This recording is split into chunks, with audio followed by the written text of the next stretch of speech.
for your skin, it's good for your whole well-being. So I will advise Nigerians to go ahead and consume as much eggs as you like. The cholesterol in egg is good for you. It is not the cholesterol that attacks your body. It is good cholesterol that is in egg. So it is good for you. Go ahead and eat egg. Egg is actually what you need. All right, for the adults, how much would you recommend? Even if you eat up to 2 eggs every day or 3, it doesn't do anything to you. It even helps you to work on your weight. I mean, I've been eating eggs since 2015 till date. I eat an average of 2 eggs a day. And look at me. I am hale and healthy. All right. So I'll use myself as an example. Okay. Egg is good for you. All right. Weight Watchers can use egg. Okay. Your members have been complaining of smuggling crippling the poultry business. How devastating is this on the economy? In fact, it's beyond devastating. Because all these people bring all sorts of poultry products that are not healthy, and they flood it in the Nigerian market. If the controller of customs caught it very rightly when he made the presentation at the committee hearing in National Assembly. Most of the poultry products they bring here are expired. They use embalming fluid for the chicken they bring here. And these things attack our health. We shouldn't be eating them. And then when they bring them here, because they know that these things are waste, they sell them at little or nothing. They dump it on our economy, destroying the economy, destroying our businesses, and creating more unemployment problems for the economy. Okay. So the government has done the right thing in banning these people so that they will stop destroying our economy and our businesses and worsening our unemployment challenges in Nigeria. Absolutely. Okay, lastly now, there was a report by the veterinary doctors indicating that poultry farmers are abusing antibiotics and vaccines which have harmful effects on consumers. Just give us your reactions to this allegation. Yes, that was the case before. But we are far from there now. Poultry farmers have been put through a lot of trainings so that they can do organic farming. In fact, one of our corporate partners, Adamo Nigeria Limited, has done so much trainings. There is hardly any poultry farm now in Nigeria that is dependent on antibiotics, as was the case 3, 4, 5 years ago. So it is true before, but now it's not true. We are doing away totally with antibiotics because we know the harmful effects it has on the human body. All right, finally, your last thoughts as the world celebrates World Egg Day. Briefly, please. Your last thoughts as the world celebrates World Egg Day. I will advise Nigerians to eat egg. Egg is cheap, egg is affordable, egg is life, and egg is a complete meal. It has all the nutrients that your body needs. So eat egg. An egg a day keeps the doctor away. Absolutely. All right. Bula Chukuma, member Poultry Farmers Association. Thank you very much for being with us on NT International today. Thank you for having me. You're welcome.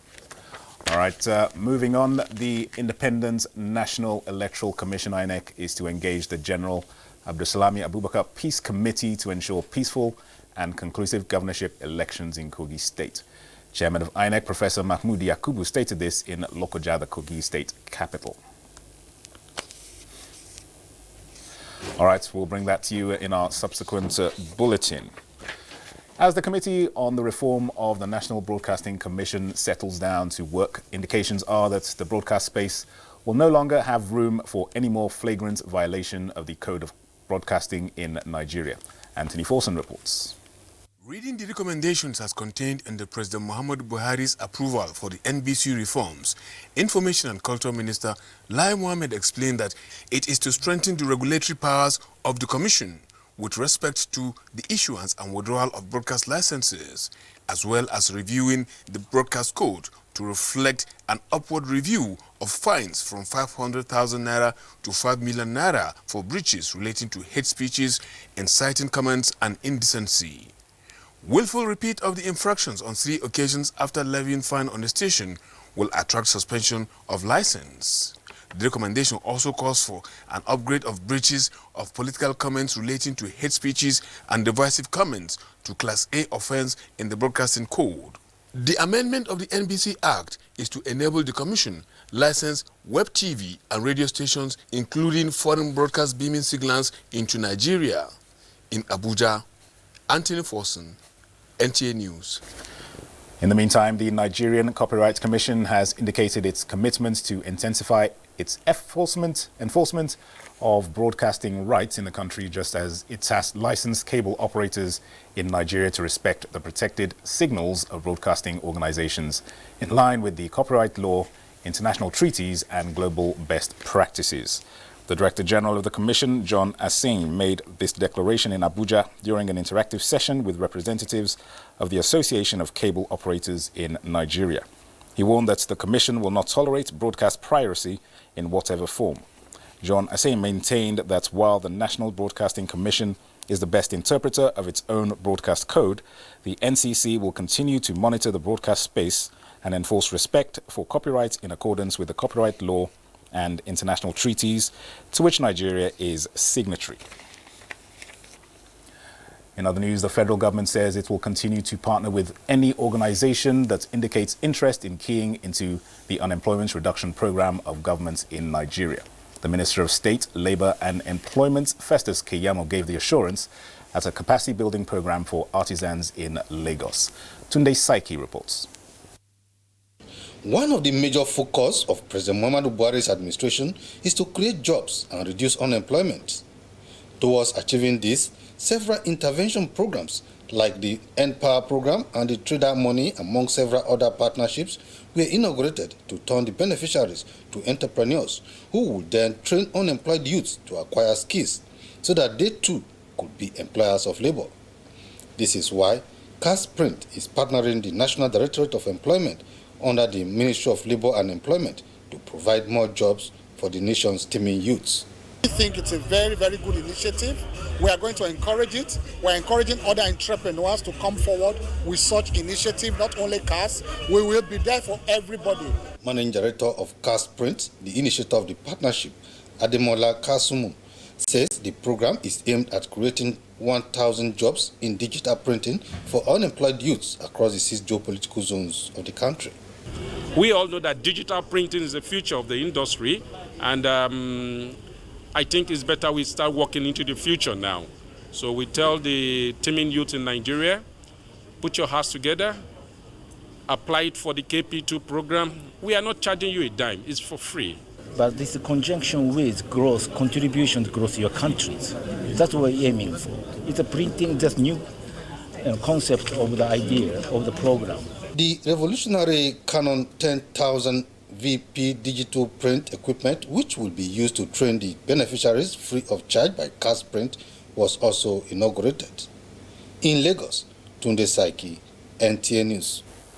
Let's talk security now, and troops of the 26th Task Force Brigade have captured 10 high-ranking suspected Boko Haram members while attempting to sneak into some communities in Bitta Goza local government area of Borno State.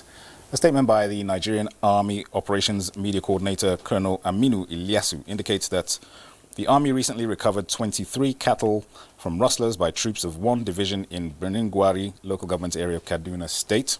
Similarly, 5 herdsmen alleged to have murdered one Haliru Yahaya were arrested by troops of 3 Brigade and the police in Birniwa, Jigawa State. Meanwhile, timely intervention by troops of 9 Brigade averted attacks on personnel of the Nigeria Customs Service Idiroko Command by some miscreants opposing the border closure. And in an effort to strengthen border security in Nigeria, the Minister of Interior, Rauf Aregbesola, has inaugurated a forward operation base, FOB, at Ojaodon border axis in Ogun State. A statement signed by the Nigeria Immigration Service Public Relations Officer Sunday James notes that the Ojaodon Forward Operations Base is part of the border management reforms embarked upon by the service. The statement further indicates that the establishment of the FOB demonstrates government's commitment to strengthening the nation's border security and to providing a befitting work environment so as to boost the morale of personnel. The service PRO adds that the Controller General of Immigration, Mohammed Babandidi, is optimistic that the new base will complement the fight against irregular migration, trafficking in persons and other trans-border crimes. And the Nigerian Air Force is to introduce additional programs to further develop the fitness of officers and soldiers of the force to effectively tackle emerging international security threats and internal security threats. The Chief of the Air Staff, Air Marshal Sadiq Abubakar, announced this in a message to the third quarter route march in Abuja. Defense correspondent Ismail Musa covered the event.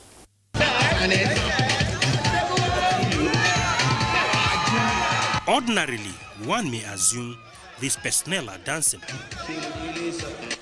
But this is a serious exercise, part of the periodic route march of the Nigerian Air Force, meant to enhance the physical and mental fitness of these combatants.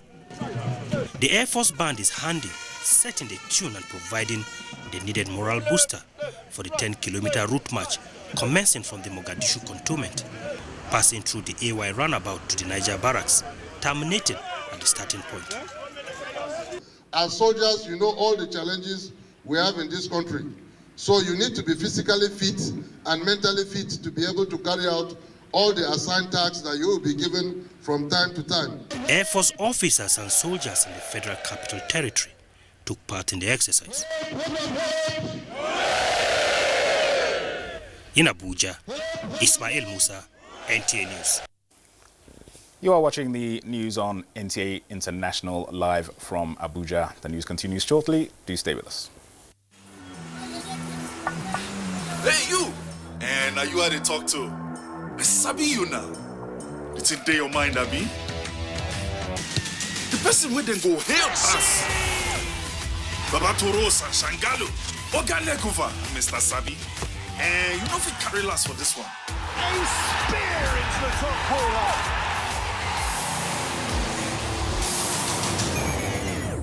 We sabi say Peking go crawl before in waka. Don't look, no help anybody. No dolly, no. So go for it. Go for football. Go for all Serie A and La Liga matches live. Go for Go TV Max. Thanks for remaining with NTA International. Now, the federal government has suspended the Ibadan Examination Center in Oyo State for unruly behavior by candidates at the center. This is one out of the 47 computer-based test centers participating in the 2019 October Diet Teachers Professional Qualifying Examination nationwide. Olayin Kaojo reports. Between 2016 and early 2019, 67,000 teachers have participated in the exercise. From January of next year, if you are not a qualified teacher, you will have no place in our classrooms. Due to the expected sanction, more than 69,000 teachers are participating in the October Diet of the Teachers Professional Qualifying Examination across the country. It was very organized, and as soon as we entered, when it was 8, we started. I'm doing it now because the pressure to get the TRCN exam is on the peak. While most centers across the country had seamless exercise, the Ibadan Center had to be suspended for unruly conduct. Because we intend to enforce discipline, and we also want to ensure that whenever we are conducting exams, they meet the standards that we've set.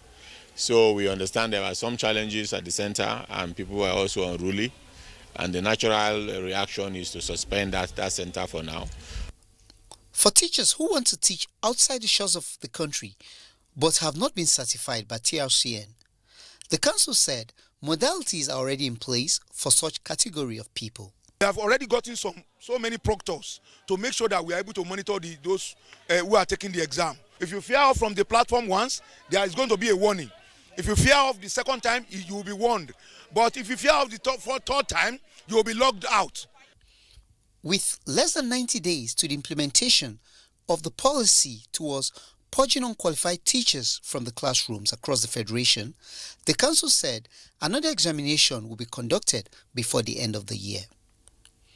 Olainka Ojo, NTA News. Now, the Nigerian Investment Promotion Commission says it has recorded a total investment commitment of $9.29 billion in the third quarter of this year.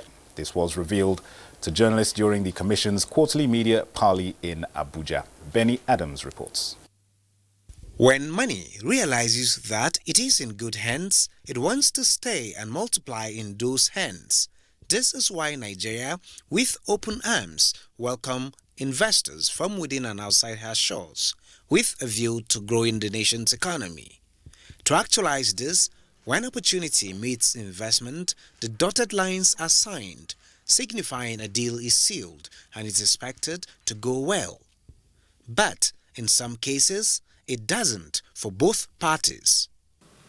We got here because of the quality of the agreements that we signed. Following such experiences, the Commission seeks to amend laws to adequately protect interests of government and would-be investors. We need to continue to send to investors the message that Nigeria is not just open for business, but Nigeria is ready, Nigeria is willing, Nigeria is receptive and welcoming of their business and their investments. Yewande Sadiku revealed that in the third quarter of this year, a total of 13 projects across 4 states worth $9.29 billion were announced by investors from 4 countries. The destination of this investment is the Niger Delta region with 87%, while Lagos, Kaduna, Anambra and Ogun states account for about 1%. In Abuja, Benny Adams, NTA News. Up next is a review of stories that made headlines in the past few days, and Ado Adamu also is our guide. Hello and warm welcome to the Weekend Review segment of the news, where we review stories that made headlines during the week. I am Ado Adamu also. The week started with the convergence of the nation's top economic players for the 2050 Economic Summit Group. At the opening ceremony of the summit, President Muhammadu Buhari tasked them to furnish the government with productive, inventive and innovative proposals toward unlocking the nation's potentials for sustainable growth and development of the economy. President Muhammadu Buhari, who threw the challenge, also expressed belief that Nigeria's unique challenges can only be addressed by homegrown solutions. And preparatory to the presentation of the 2020 appropriation bill before the joint session of the National Assembly, President Muhammadu Buhari received in the State House the Senate President Ahmed Lawan and Speaker Femi Gbajabiamila, who assured Nigerians that the era of delays in budget passage is gone. During the meeting, they stated that lawmakers were not only ready to receive the budget, but also prepared to process and pass it in good time for possible presidential assent before the end of the year. In the meantime, the week recorded a historic day as President Muhammadu Buhari presented the 2020 budget to the National Assembly, which is estimated at about 11 trillion naira.